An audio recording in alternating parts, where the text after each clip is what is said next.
오늘 8번째 로마서 강의를 함께 살펴보고 있는데 로마서에서 우리가 지금 복음의 크기를 맛보고 있죠.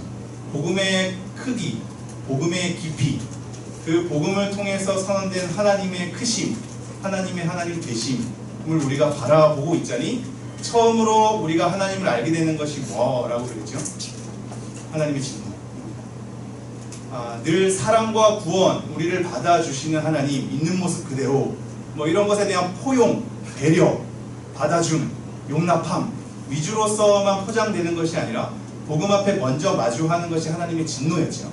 그래서 우리는 하나님의 진노를 살펴보았고, 이 하나님의 진노를 이런 식으로 이해할 때 더 확연히 나타나게 되죠.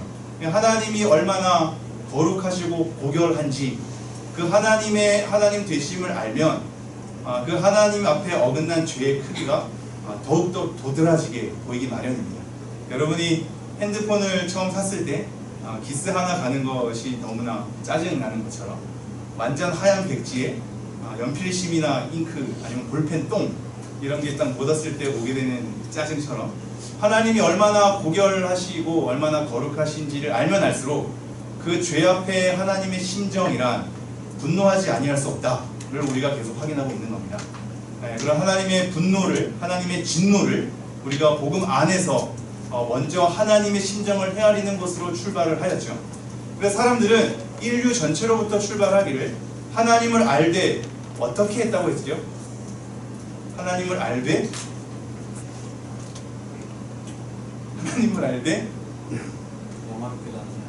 뭐라고요? 영화롭게도 하지 아니하고 또 감사하지도 아니하고. 좀 보고라도 해줄래요? 자존심 버리고. 하나님을 알되 영화롭게도 하지 아니하고 감사하지도 아니하고, 오히려 우리의 생각이 허망하여지고, 그죠? 스스로 지혜 있다 하나 후준한바 되어서 나중에 탈바꿈을 해버리죠. 우상으로 하나님의 자리를 대신해서 우리가 원하는 존재를 만들고 우리의 유익을 위한 신을 만들죠. 나를 위한 신을 만들어 버리는 행태가 일어났다고 했습니다. 이러한 우리의 죄악, 인류의 죄악 가운데 하나님이 적극적으로 취하신 하나의 형벌의 형태가 뭐라고 그랬죠? 내버려 두심이라고 확인했습니다. 내버려 두심. 내버려 두심은 하나님께서 아무 일도 하지 않은 방관이 아니라 적극적인 진노의 한 형태다. 우리는 우리가 주권을 찾고 결정력을 지니고 우리의 자아가 원하는 대로, 나라는 사람이 기뻐하는 대로 행하는 것이 진짜 자유를 지닌 독립적 주체로서 내가 내 인생을 살아갈 수 있는 굉장히 멋진 삶 같지만 그것에 대한 흔적들은 다 죄의 열매들이라고 했죠. 내버려 두심은 하나님의 진노의 한 형태로 우리에게 소개하고 있으며, 그러한 내버려 두심을 통해서 우리는 더 많은 죄악들을 계속 사회 가운데 짓게 되어버렸죠. 그리고 그러한 가운데 어떠한 사람들이 나타나냐면, 그 죄를 저지른 사람들에게 그것에 대해서 눈 감아주고 오히려 옳다고 지지하고 응원함을 통하여서 그 사람의 죄를 더욱더 응원해주는, 그래서 내가 하나님 앞에 죄 짓는 것도 괜찮아지는, 그래서 결국 이 사회 전체가 죄로 점점 팽배해지는 그 눈 감아줌, 지지, 응원, 독려가 우리 가운데 막 일어난다 그랬죠. 그것이 계속해서 우리가 2장에서 발견했던 거고, 그 다음 패턴은 오히려 이것과는 달리 죄를 눈 감아주고 지지하고 응원했다면 다른 단체는 뭐라고 그랬죠? 그것을 비판하는 사람, 죄를 지적하는 사람. 죄를 지적하는 이 판단은 우리가 성경에서 옳게 여기는 분별이 아니라, 우리는 분별해야죠. 지금도 이성을 가지고 설교의 옳고 그름을 우리는 분간해야 하며, 하나님께서 기뻐하시는 것이 어떤 것인지를 계속적으로 우리가 이해해야죠. 이 이성적 능력, 분별력은 당연히 성경에서 판단하라는 긍정적 요소로 우리에게 던져지고 있으나, 지금 여기서 말하는 판단하지 말라라고 할 때는 이것은 그 사람에 대한 정죄의 질서인 거죠. 그 사람을 죽음의 질서로 내어버리는, 너가 잘못한 것에 대한 형벌을 내가 재판관처럼 그들을 판단하고 그에게 자리매김하는 그러한 형태의 사람이 온다고 했습니다. 그렇게 판단하고 그 사람에 대한 죄를 다시 한번 지적하노라니, 지적하는 이 행위를 통하여서 자기는 그 자리에 없는 것처럼 여기는 착각이 일어난다 그랬죠. 복음을 알고 말씀을 아는 사람이 오히려 잘 취할 수 있는, 그리고 어떠한 배움 속에 거한 자가 취할 수 있는 모습이죠. 나도 예전에 몰랐는데, 그래서 나중에 누군가를 통해서 배웠는데 그걸 모르는 자가 이해 안 가고 짜증나는 거죠. 그냥 정죄의 칼날을 세우는 거죠. 자기도 몰랐었던 거를 간과하는 거죠. 그래서 내가 그거를 알았고 안 것을 다른 사람에게 가르치는 위치에 있다 보니 더 날카롭게 되고, 그것을 모르는 너는 정말 무지하고 그건 무지한 것으로 끝나는 것이 아니라 남에게도 피해를 주는 것처럼 몰아세우게 되죠. 이게 정죄의 질서 가운데 일어나는 것이며, 복음을 받고 말씀을 전하는 자, 특별히 저 같은 자도 이러한 꼴에 굉장히 잘 들어맞는다고 했습니다. 가르치는, 발설하는, 설명하는, 얘기해주는 위치에 서 있을수록 자기는 그런 삶에 서 있지 않으면서 자기는 그 속에서 벗어나는 것 같은 착각을 일으킨다 했죠. 그것이 다른 부류였죠. 그죠? 죄에 대해서 지적해주고 판단하는 부류. 이러한 사람들도 형벌을 피할 수 없다. 왜냐하면 그 사람도 자기의 행위대로 보응을 받기 때문이다 라는 흐름이 이제 저저번 주에 배웠던 흐름입니다. 그래서 나중에 이것을 결국 딱 정리를 하기를, 율법 있는 자는 그 율법으로 말미암아 하나님 앞에 형벌을 당하고, 율법 없는 자는 율법 없는 것으로 하나님 앞에 정죄를 당한다고 했죠. 그래서 이방인을 먼저 저저번 주에 소개를 한 거거든요. 이런 동일한 패턴, 즉 행위대로 보응을 받는다라는 이 말 속에서 율법 있는 자는 그 율법으로 말미암아 하나님 앞에 심판을 받는 거고, 율법 없는 이방인들은 나는 율법을 몰랐으니까 괜찮아 라고 핑계할 수 없는 건 그 사람이 가지고 있는 자연의 순리, 자연법, 도덕법, 그리고 양심, 그리고 그 속에서 자기의 이성, 마음이 종합적으로 말하는 바, 그들도 어떠한 일정한 규칙과 질서를 부여하고 무엇이 옳고 그른지를 판단하며 이것이 괜찮고 안 괜찮고를 서로 합의하는 그런 관계 속에 놓이기 때문에, 그것을 통하여서 이 사람 또한 하나님 앞에 그것을 근거로 정죄를 받게 될 것이다 를 확인했죠. 이것이 이방인들도 왜 정죄를 당하는가, 즉 하나님을 믿지 않았고, 나는 그래서 복음을 들은 바가 없어서 하나님을 알지도 못하고, 그래서 하나님께서 뭘 원하시는지도 내가 본 적이 없고, 하나님 말씀이 어떤 것인지도 내가 확인한 바가 없는데 왜 나는 심판의 자리에 놓여야 하는가를 하나님께서 다시 한번 일러주는 거죠. 너가 율법을 모른다 할지라도 율법 없는 것이 오히려 너에게 율법이 되어 너의 양심과 너의 자연법과 도덕법이, 너의 이성과 마음이 종합적으로 얘기하는 바, 그것이 너에게 굴레가 되어서 충분히 심판의 근거로 작용될 것이다 를 설명한 것이 이제 저저번 주에 말씀했습니다. 따라오시죠. 따라와야만 합니다. 17절 함께 읽어보도록 하겠습니다. 시작. 유대인이라 불리는 네가 율법을 이기지 않으며 하나님을 사랑하며. 18절까지 읽어볼까요? 시작. 율법의 교훈을 받아 하나님의 뜻을 알고 지극히 선한 것을 분간하며. 자, 드디어 앞의 내용은 이방인들, 원래는 종합적으로는 행한 대로 보응을 받는다라는 것에 아무도 심판을 피할 수 없다, 다른 말로 아무도 하나님의 진노에서 벗어날 수 없다를 계속 설명하는 거였어요. 하나님의 진노를 소개하면서 인류가 그랬고, 인류 앞에 내버려 두심을 당하고 그 속에서 옳다고 여기는 자, 아니면 죄를 지적하는 자, 싸그리 몽땅 그들이 행한 대로 보응을 받을 것이다. 그 속에서 또한 이방인들이 나는 율법이 몰랐기 때문에 심판받을 이유가 없어요 라고 할 때, 너는 그것도 그렇지 않다를 확인했다면 이제는 유대인에게 시선을 다시 돌리는 거야. 유대인은 그럼 어떠한가? 이방인들은 율법 없다고 하는 것을 핑계하지 못하신데, 유대인들은 율법이 있는데 그 속에서 괜찮은 삶을 살았는데, 그렇다면 유대인은 과연 하나님 앞에 그 진노의 자리를 피할 수 있을까를 확인하는 겁니다. 이건 다른 말로 이렇게 얘기할 수 있어요. 여러분, 중요한 건데요, 여러분은 심판을 받습니까? 안 받습니까? 받아요? 예수님의 구원은 어디로 간가?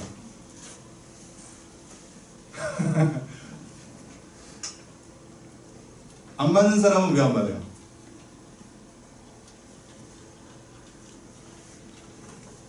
어렵죠? 정리될 필요가 있겠죠? 그래서 우리가 로마서 강의를 하는 건데, 이게 내용이 차근차근 정리가 될 것 같아요. 지금 이 유대인을, 여러분은 유대인이 아니니까 그리스도인으로 바꿔서 생각해볼 문제도 많아. 근데 지금 유대인이라고 아예 뛰쳐나온 건 이거예요.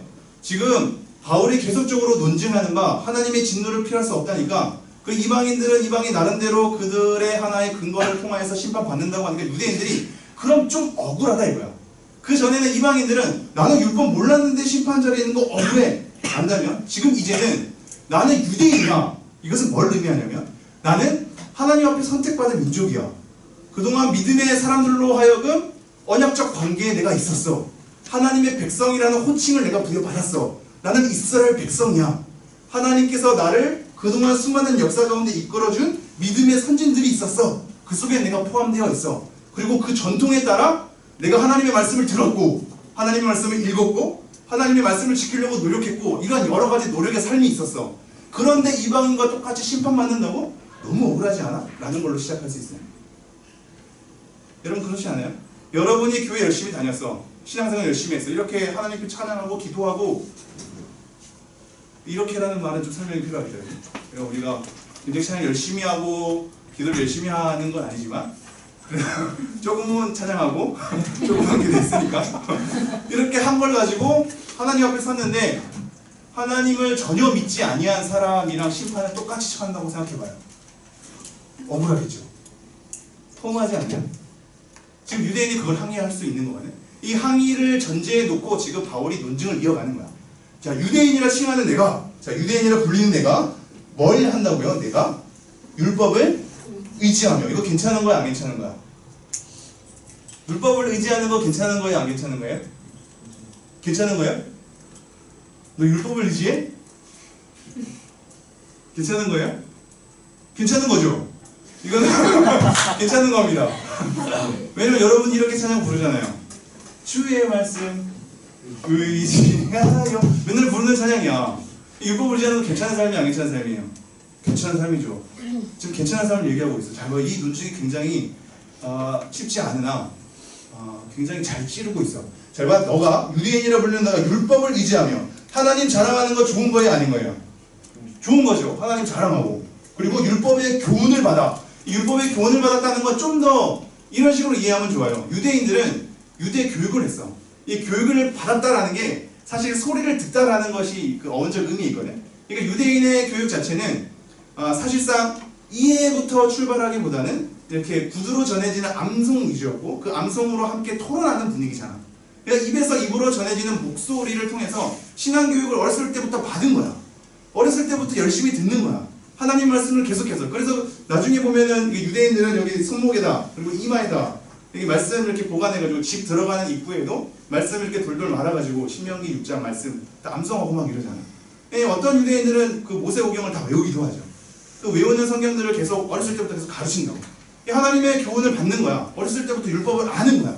하나님이 어떠한 걸 좋아하시고 어떠한 걸 싫어하시는지를 어렸을 때부터 듣고 잘하는 거야. 그러니까 엄청난 거잖아요. 율법의 교훈을 받아. 그래서 뭘 안다고요? 하나님의 뜻을 알고. 여러분 너무 갈망하는 거 아니에요? 하나님 저를 향한 하나님의 뜻은 무엇입니까? 이거 여러분이 그토록 간구하는 거 아니에요? 기다리고 알고 싶은. 근데 지금 유대인들이 이것을 안다고요, 모른다고요? 안다고. 교훈을 받아서 하나님의 뜻을 알고. 원래 원어에는 하나님이라는 단어는 없어요. 당연히 하나님의 뜻이니까 그 뜻을 알고 그 다음에 어떤 걸 분간한다고요? 지극히 선한 것을 분간하고. 이거는 좀 원어가 어려워. 지극히 선한 것으로 번역을 조금 의역을 한 거고 이것이 맞는지 아닌지에 대한 분간이 좀 더 맞을 수도 있어요. 이걸 정확히 번역하기 어렵지만 어떤 것을 분별한다는 것은 어떤 길로 가야 되는 선택지, 어떤 것이 맞는지에 대한 판단, 이런 종합적인 사고를 얘기해. 그 속에서 이제 내가 선한 것을 선택했다는 의미로 이렇게 의역을 한 거예요. 그래서 지극히 선한 것을 분간하고 라고 표현을 한 건데 어쨌든 하나님의 뜻을 알고, 즉 하나님의 그 의도와 하나님의 요구를 알고 내가 그것을 실질적인 삶 가운데 이것을 해야 될지 저것을 해야 될지에 대한 분간을 이 사람들이 하는 거예요. 이런 유대인의 삶이 엄청나게 성숙한 거예요? 성숙하지 않은 거예요? 성숙한 거죠. 근데 지금 이 맥락은 뭐예요? 유대인을 까는 거거든요. 유대인을 까는데 이 사람을 드러냈어. 그럼 이거 두 가지로 봐야 돼요, 여러분. 수많은 주석가들도 두 가지로 보고 있어서 제가 종합을 하는 거예요. 첫 번째는 이거는 이렇게 행하지 않는데 이렇게 행한다고 생각하는데 행하지 않은 것을 드러내려고 비아냥거리는 투로 보는 거야. 그러니까 열심히 안 다니는데 너가 그렇게 열심히 다니고 너가 그렇게 기도도 열심히 하고 그렇게 찬양도 열심히 하고 그러니까 찬양을 안 하는 사람, 기도를 안 하는 사람 입장에서 그 말을 들으면 불편해요, 안 해요? 불편하겠죠. 그래서 여러분이 매주마다 나 때문에 불편하구나. 이런 화법을 사용한 것이다 라는 주석가들이 있어.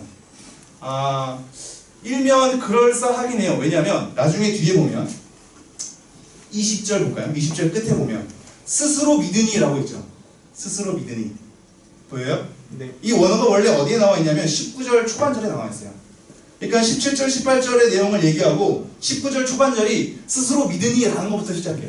그러니까 앞에서 이 사람들이 본인 스스로가 율법을 의지하며 하나님을 자랑하며 율법의 교훈을 받아서 하나님의 뜻을 알고 즐겁게 선한 것을 분간한다고 스스로 믿는 것에 대해서 겨냥한다라고 보는 거예요. 맥락을.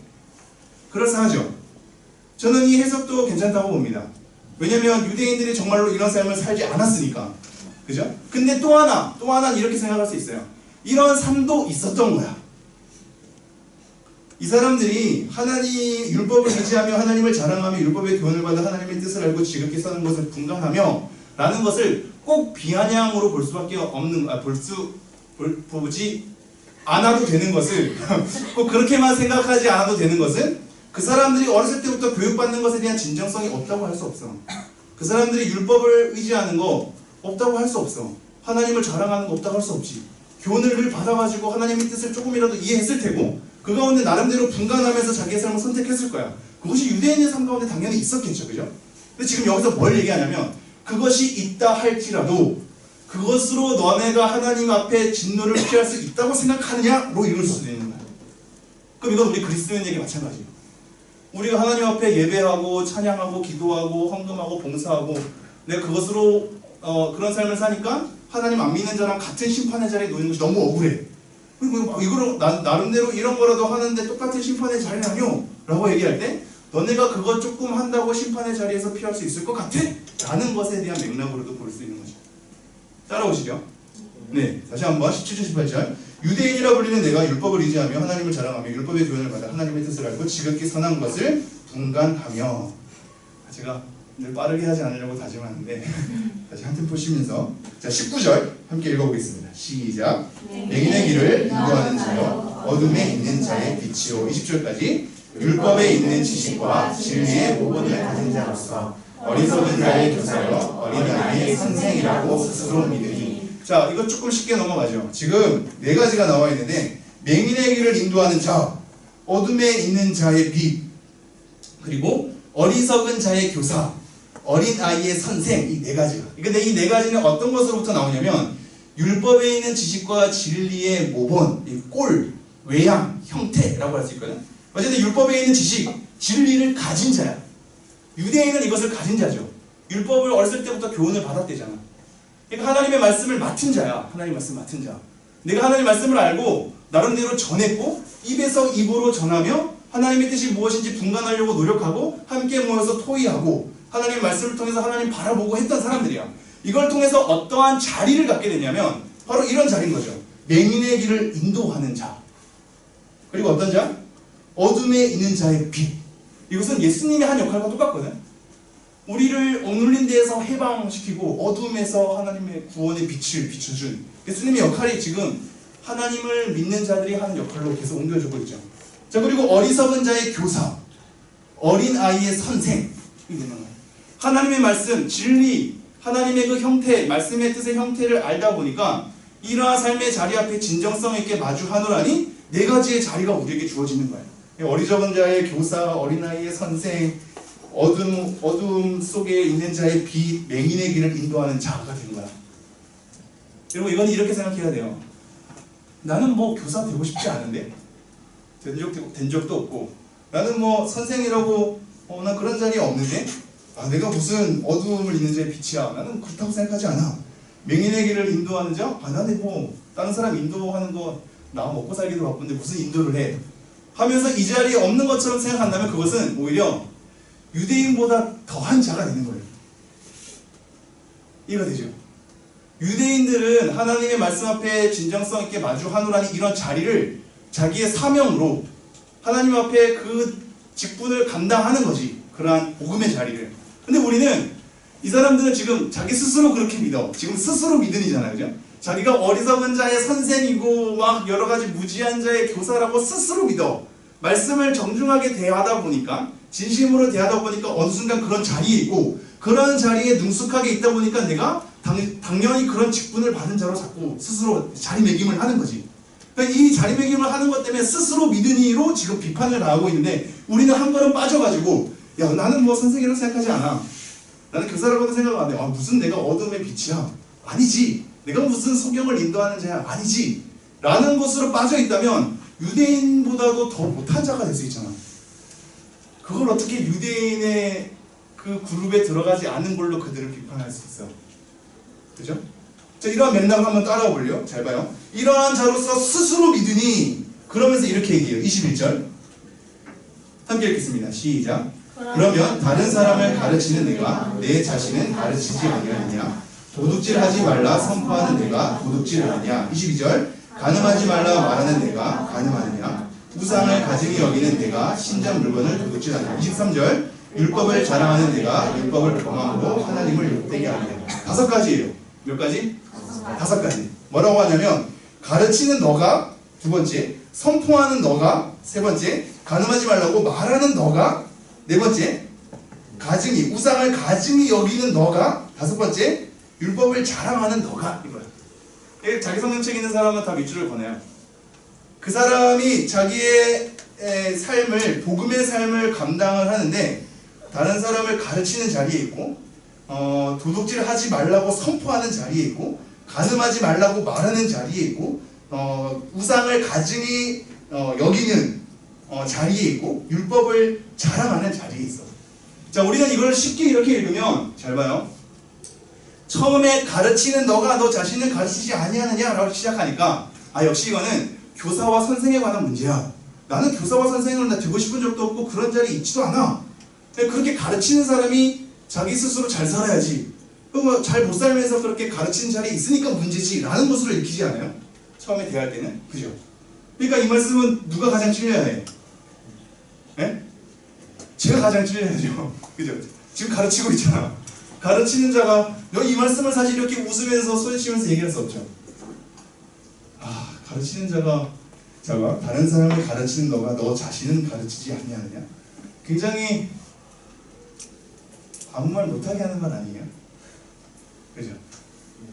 제가 뭐라고 내 스스로 삶도 못 챙기는데 제 아내와 아이들 삶도 못 챙기는데 우리 가정도 복음의 가정으로 못 만드는데 누구를? 집사님 한 분도 자기 아들이 계속 교회 다녔다가 지금 걔가 중3 때 갑자기 자기 신앙 없음을 엄마에게 얘기하고 이렇게 안 나오게 된 애가 있어. 그리고 그 집사님 하필 그런 시즌에 자기 아버지가 돌아가셨는데 아버지가 이제 이렇게 복음을 못 전하니까 구원을 못 받고 이제 돌아가신 거를 자기 삶의 경험을 하신 거지. 그 집사님이 이제 회의가 들었어. 내가 우리 아빠도 복음을 제대로 전하지도 못하고 구원시키지도 못하고 내 아들도 그런데 내가 지금 다른 학생들을 가르칠 자격이 되면 복음을 전하는 자리에 있는 것이 내가 과연 그렇게 말할 수 있는가 때문에 안 나오시죠. 그런 분이 있고 생각보다 그런 분들이 많아. 그것 때문에 갈등하고 힘들어하는 분들이 많다고요. 여러분 때는 더 할걸요. 여러분이 부모가 되면 제가 생각하기에 여러분 세대의 여러분의 가치를 여러분이 어른 됐을 때 투영해보면 자녀들에게 신앙을 강요하지 않을 거야. 강요하지 않은 결과가 어떻게 될 줄 알아요? 우리는 선하지 않거든. 그냥 이렇게 권면하고 어느 정도 선택권을 주면 거의 90%는 교회 나오지 않을 가능성이 커요. 그래서 그렇다고 강요하는 게 맞느냐? 그런 건 아니지. 이게 흑백 논리로 가는 건 아니지만 우리는 인권, 존중, 배려에 대한 부분들에 굉장히 우리가 피부적으로 와닿는 세대라 우리 다음 세대한테는 그것을 굉장히 정중하게 할 가능성이 커. 하지만 그 정중의 결과가 하나님이 기뻐하시는 걸로 나올지는 모르겠어요. 그거는 또 그때 가서 하나님 앞에 엎드리면 좀 담당을 해야 하는데 어쨌든 지금 가르치는 너가 너 자신은 가르치지 아니하느냐는 설교자가 설교할 수 없게 만들고 복음 전하는 자가 복음 전할 수 없게 만들며 말씀을 전하는 자가 말씀 전할 수 없게 만드는 굉장히 큰 타이틀이지. 실질적으로 간디도 그랬다잖아요. 내가 예수는 존중하나 예수 믿는 너네들이 예수답게 살지 않으니 기독교가 싫다. 제가 굉장히 의역해서 말한 거지만 이런 투가 있는 거죠. 이것 때문에 역시 우리의 삶이 중요합니다. 여러분이 그리스도인답게 안 사니까 기독교가 훼손되는 겁니다. 라는 것에 대한 수많은 외침이 있었죠. 이게 맞아요, 안 맞아요? 맞습니까, 안 맞습니까? 네? 안 맞아요? 그렇죠? 이게 두 가지예요, 이것도. 어떤 맥락에서 맞고 어떤 맥락에서 안 맞는 거예요. 우리가 그리스도인답게 살아야죠. 우리가 못 삶으로 보이지 않는 하나님을 보이는 우리의 삶으로 잘못 전하니 하나님이 오히려 욕먹는 경우가 생기죠. 이게 오늘 말씀에도 나오거든요. 하나님의 이름이 오히려 그렇게 훼손되는 거야. 우리의 삶의 태도의 잘못이 크죠. 우리가 잘못하니 교회가 욕먹고, 교회가 잘못하니 예수님이 욕먹고, 기독교가 욕먹고 하게 되는 거죠. 마땅히 우리의 삶에 대해서 태도를 바꿔야 될 것도 맞아. 그런데 또 하나 중요한 건 기독교의 본질은, 신앙의 정수는 우리가 하나님 앞에 잘 살아내는 게 아니야. 우리의 삶을 넘어서는 하나님의 신실하심이야.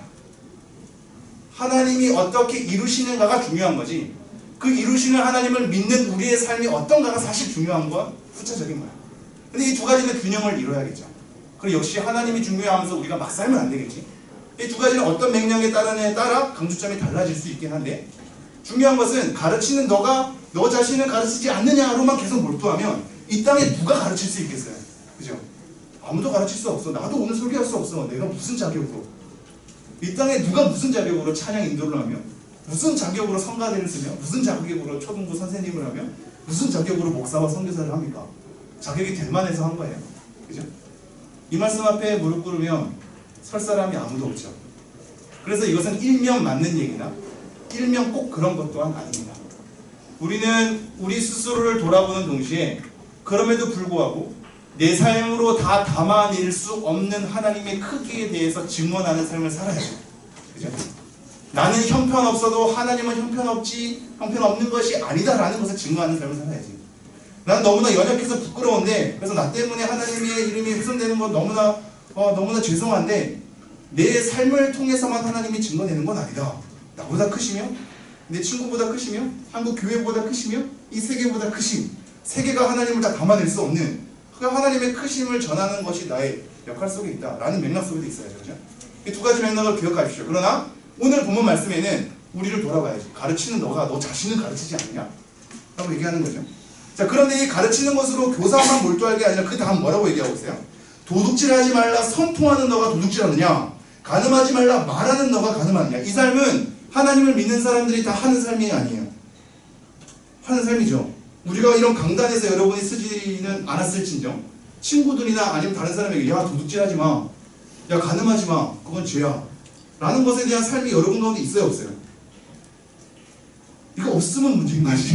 없으면 문제인 거잖아. 아까도 얘기했듯이 유대인보다 더 못한 자인 것처럼 지금 이런 말도 안 하고 선포도 안 하고, 그래 나는 가르치는 교사는 아니었어. 하지만 선포도 안 했어. 도둑질하지 말라는 거에 대한 선포도 안 하고, 간음하지 말라는 것에 대해서 말하지도 않고, 우상을 가지고 여기는 것도 없어. 우상 괜찮아. 야 우상해도 돼. 또 율법을 자랑하는 거, 하나님 말씀 부끄러워하는 거야. 그것이 우리가 지금 할 얘기예요. 그죠?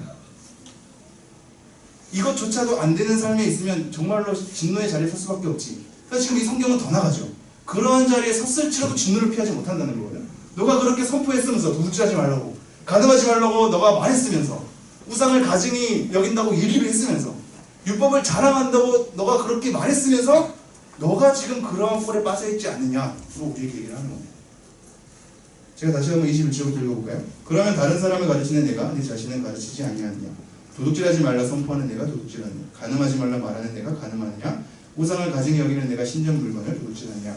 율법을 자랑하는 내가 율법을 범함으로 하나님을 욕되게 하느냐?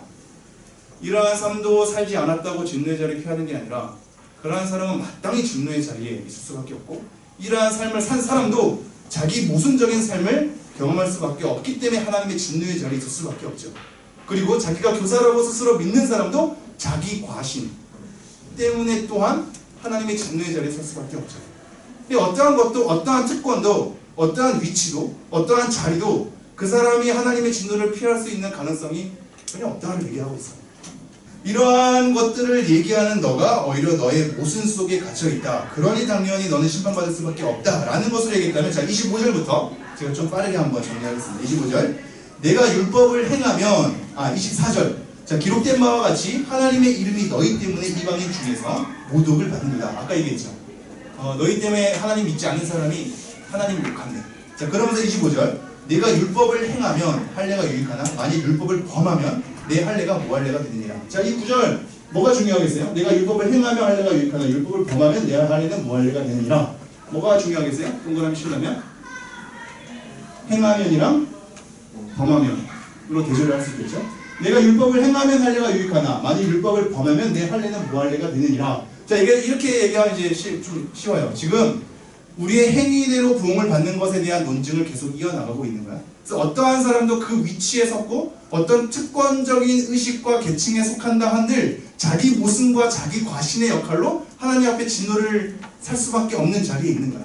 그래서 우리가 행하는 것이 중요한데 가르치는 자리에 있다는 거나 나는 하나님의 택감받은 민족이라고 있는 그 위치에 있다는 것이 중요하지 않고 그것이 하나님의 진노를 벗어나게 할 수 없어. 너가 하나님 말씀을 제대로 행했느냐 범했느냐 이것이 중요해. 많이 안다고 해서 많이 가르쳤다고 해서 그 구성원에 속했다고 해서 어떠한 여러 가지 봉사를 행했다고 해서 너는 하나님의 진노를 피할 수 있는 것이 전혀 아니야 라고 얘기하면서 이렇게 되는 거예요. 내 율법을 행하면 할례가 유익하나 율법을 범하면 할례는 무할례가 되느니라. 왜냐하면 할례는 유대인이란 하나의 징표였거든. 좀 더 깊게 들어가서는 하나님의 언약을 맺는 백성이라는 증표였어. 그러니까 그 할례의 유무를 보고 내가 하나님의 백성인지 아닌지를 판가름 했던 거야. 그러다 보니까 겉으로 할례를 행한 거 안 행한 것으로 내가 하나님의 백성이 되고 안 되고가 결정짓는 분위기니 지금 뭐라고 얘기하냐면 율법을 행하면 그 할례가 유익한 건 맞지만 율법을 범하면 너 할례는 아무것도 아닌 무할례가 되는 거야 라고 얘기하고 있죠. 왜냐면 그 할례가 중요한 건 결국 율법의 패턴이거든. 너가 이 율법 그 할례를 행함으로 내 언약 백성이 되는 증표로 삼겠다라는 것에 대한 율법 패턴 속에 있거든. 근데 이것은 행해놓고 다른 율법을 안 지키면 이것은 같은 꼴인데 당연히 무할례가 되는 거죠. 따라오죠? 따라옵니까? 네. 억지로 대답해 주셔서 감사합니다. 내가 율법을 행하면 할례가 유익하나 만일 율법을 범하면 내 할례가 무할례가 되느니라. 26절 그런즉 무할례자가 율법의 규례를 지키면 그 무할례를 할례와 같이 얻을 것이 아니야. 지키면 동그라미. 즉 무할례자가 자 너네의 논리로 따지자면 무할례자가 그러면 너네가 율법을 어기지만 이 사람은 율법의 규례를 지키면 그 무할례를 할례와 같이 얻을 것이 아니냐. 자 할례를 내가 징표로 삼았는데 율법을 행하지 않으니까 이 할례가 의미가 없어졌어. 근데 무할례자가 율법을 지키니까 무할례자임에도 불구하고 율법을 지켰기 때문에 이 무할례가 할례의 위치로 오는 거야. 이해가 되죠? 난 무할례자였기 때문에 오히려 더 지킬 수 있어 라는 것에 대한 하나의 명분이 세워지는 거예요. 자, 그런즉 무할례자가 율법의 규례를 지키면 그 무할례를 할례와 같이 할 것이 아니냐. 또한 본래 무할례자가 율법을 온전히 지키면 동그라미 율법을 온전히 지키면 율법 조문과 할례가 율법 조문은 이제 글이에요. 글 율법 쌓이는 글 그림마라고 하는데 문서 율법 조문과 할례를 가지고 율법을 범하는 너를 정죄하지 아니하겠느냐. 야 나는 무할례인데도 불구하고 말씀 지켜. 넌 뭐냐 이거지. 이거 바꿔서 이렇게 얘기할 수 있죠. 우리는 교회 다녀. 교회 다닌 것으로 뭔가 하나님의 진노를 피할 것이라고 생각했어. 나는 나름대로 교회 다니니까 괜찮을 거라 생각했어. 근데 하나님 안 믿는 자가 와서 야 너는 교회는 다니면서 왜 말씀을 안 지켜? 라는 거야. 나는 교회 안 다니고 하나님 안 믿지만 나는 도둑질도 안 하고 간음도 안 하고 나는 우상신전을 섬기지도 않고만 그래. 자 이것은 가정법일 수 있어도 어쨌든 그렇다고 칩시다. 그러면 이걸로 우리 교회 다니는 사람들을 충분히 정죄할 수 있지. 그죠? 우리가 따지고 보면 교회 다니는데 굉장히 부도덕하고 불의한 사람들이 있는데 교회 안 다니면서도 굉장히 정직하고 도덕적인 사람이 있지 않나요? 물론 이거는 이렇게 비교할 수 없는 게 하나님을 믿지 않고 교회 다니지도 않는데 외견상 도덕적인 사람이 진짜 도덕을 행해는가는 다른 문제긴 해. 왜냐하면 겉으로의 법과 도덕 체계의 질서는 지켰으나 그것이 마음으로부터 선하고 정직한 마음에서 흘러나왔는가를 성경은 보고 있거든요. 사실 선이란 것은 하나님으로부터 나올 수밖에 없어요. 이 땅의 어떠한 선도 하나님을 거치고 나오는 거지 하나님 없이 선이 만들어질 수 없어. 이것은 다른 맥락으로 제가 강조하는 거고 어쨌든 가정으로 무할례자가 온전히 지키면 그거 가지고 야 나는 온전히 지켰는데 넌 뭐야? 라는 것으로 정죄할 수 있다고요. 판단하는 거예요. 그러면서 이제 28절 이렇게 되는 겁니다. 함께 읽겠습니다. 시작. 무릇 표면적 유대인이 유대인이 아니고 표면적 육신의 할례가 할례가 아니니라. 표면적이라는 얘기는 눈에 보이는 걸 얘기해요. 눈에 보이는 유대인이 유대인이 아니래. 자기가 너가 유대인이라 칭하는 너가 아까 시작했었죠. 자기 유대인이기 때문에 난 유대인이라서 말씀을 맡았고 늘 교훈을 받았고 선생님 자리에 있었고 말씀을 정중하게 대하다 보니까 가르치는 자리에 있었어. 하나님의 말씀 선포도 했어. 그것이 가증하다고 여기기도 했어. 라는 삶으로 한 거죠. 그러나 겉으로 드러난 유대인, 겉으로만 유대인이 유대인이 아니라고 그 사람의 정체성을 재정의해 주고 있어. 보이는 유대인이 유대인이야 아니요. 표면적 육신의 할례, 보이는 육신의 할례도 할례가 아니니라. 그래서 마지막으로 29절 이렇게 얘기합니다. 함께 읽죠. 시작. 오직 이면적 유대인이 유대인이요 할례는 마음에 알지니 영에 있고 율법 조문에 있지 아니한 것이다. 그 칭찬이 사람에게서가 아니요 다만 하나님에게서라. 이면적이라는 것은 감추인 거야. 우리의 내면을 얘기하기도 하겠죠. 외양, 겉, 표면적이라면 이면적, 우리 안, 내면, 감추인, 보이지 않는 내면적인 것, 감추인 유대인이 진정한 유대인이며 할례는 마음, 표면적 육신이 아니라 마음에 할지니 왜냐하면 영에 있고 율법 조문에 있지 아니한 것 때문이다 라고 얘기하고 있습니다. 겉으로 쓰인 율법 문서가 너네들이 진노의 자리를 피할 수 있는 어떠한 결과를 얻게 하는 것이 아니라 너네 안에 성령의 역사하심으로 말미암아 진정으로 할례받고 진정으로 유대인 된 자가 하나님의 진노를 피할 수 있는 자리에 서게 되는 거지. 겉으로 외향적으로 가르치는 자리와 말하는 자리와 유대인이라는 어떤 민족적 위치와 그 명분이 너네들이 구원받는 길로 가게 되는 것이 아니야 라는 것으로 얘기하고 있죠. 그래서 결국은 칭찬은, 이 칭찬이라는 단어도 재밌습니다. 이게 찬양하다라는 단어로 번역이 같이 되는 거거든. 찬양하다라는 단어가 뭐예요? 유다 이름이 찬양하다야. 이거 굉장히 언어 유희지. 지금 유대인을 까고 있잖아. 유대인은 유다 때문에 나온 거거든. 그 유다는 칭찬하다, 찬양하다야. 근데 그 찬양은 너 때문에 나오는 게 아니라 뭐라고 나온다고요? 사람에게서가 아니라 다만 하나님에서. 우리는 하나님으로부터 인정을 받아야 되는 거지. 그리고 그 인정받는 길이 무엇인지는 3장부터 계속적으로 얘기하고 있죠. 결국 예수 그리스도로 어떻게 이것이 껴 맞춰지는지를 우리가 굉장히 논리적으로 얘기를 하고 있거든요. 우리는 그것을 추적해서 가는 건데 하나님의 인정, 하나님께로부터 나온 것이 자기의 위치와 명분과 자기가 행한 일들 그리고 표면적으로 드러나고 보이는 일들을 통해서 얻어지는 것이 아니다. 그걸로 하나님의 진도를 피할 수 있다고 생각하지 마라 라고 얘기하고 있습니다. 정리합니다. 여러분, 우리는 그리스도인인데 지금 유대인을 말하고 있지만 그리스도인으로서 생각할 거리도 많다고 생각합니다. 여러분이 분명 예수님을 믿지만 그 내용은 전혀 모른 채 교회에 다니는 것에 대한 종교 생활에 대한 위장을 통해서 유대인과 같은 꼴로 안심을 취하고 있다면 하나님의 진노를 피할 수 없을 겁니다. 진정으로 예수님을 어떻게 믿는지 로마서 3장부터 진행되는 내용을 계속해서 확인하는 여러분들이었으면 좋겠습니다. 기도하겠습니다.